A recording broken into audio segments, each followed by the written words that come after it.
Hi, I'm Marc Sievers, and welcome to my Paris adventure. My new book, French Omelettes, comes out October of 2019, and I am in Paris. It's a beautiful Saturday evening, it's dusk, and it is time to make a French omelette. This is gonna be a beautiful recipe with bursting vine-ripened tomatoes, and best of all, everything is available at your local grocery store, regardless of where in the world you are. So let me give you a little overhead view of exactly what I have. So here I have some vine-ripened tomatoes. These I've put into a preheated 350-degree oven, drizzle them with a little olive oil, some salt, some pepper, and I've roasted them for 12 to 15 minutes until the skins just kind of start to pucker. They're beautiful inside, they're nice and warm, and they're gonna be perfect on top of this omelet. I then have 2 extra large organic eggs that I have beaten with a little bit of salt and pepper. All these measurements are available at marcsievers.com, so sit back, relax, and enjoy. Over here, I have a non-stick 10-inch skillet. Very, very simple. This is what I like making omelets in because they release nice and easy. And I've turned on the burner to medium to the highest heat. The idea with this is that you really want this to cook in 30 seconds so those eggs stay perfectly velvety, the omelet stays tender, and it is just a beautiful experience. French omelettes are thin, they're elegant, and because they can be prepared so quickly, you really can make them any time of day for one person. I would say 8 people is what I'm comfortable making French omelettes because it is a quick process. So, all right, back to the pan. So this pan is nice and warm, it's getting warm, and then I have some room temperature unsalted butter, about a tablespoon. I'm actually using European butter, so it has much better flavor than just regular butter. You can find European butter.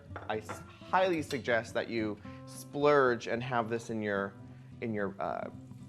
refrigerator, especially when butter is a beautiful ingredient in this omelet.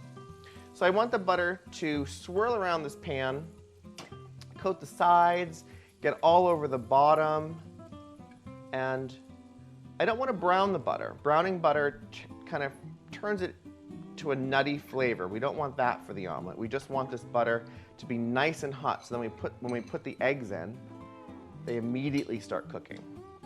So I just want to keep this butter moving while the pan gets hot, the butter's hot.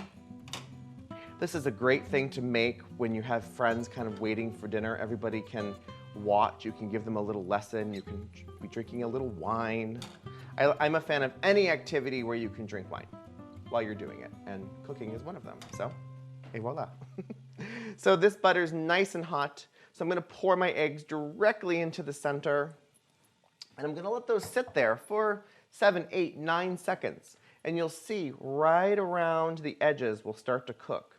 This technique I learned watching reruns of Julia Child on PBS when I was younger. So it stuck with me ever since, so why change perfection? So swirl the pan. You'll see all those eggs start to congeal. This is exactly what we're looking for. As soon as you see kind of a skin forming, you want to jerk the omelet onto itself. That's automatically folding it. As you can see, it's folding it, and it's also cooking the inside. So turn off the heat. Take your pan, invert it onto your plate, and et voila, the perfect French omelet. I'm going to take my warm vine-ripened tomatoes, place them right on top, maybe add a little extra salt, and that, my friends, is my French omelet with vine-ripened tomatoes. Head over to marcsievers.com for more French omelet recipes and to find out more information on my upcoming book, French Omelettes.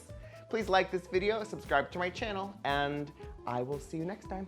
Au revoir from Paris. It's hot. It's hot. Oh, good. Bye.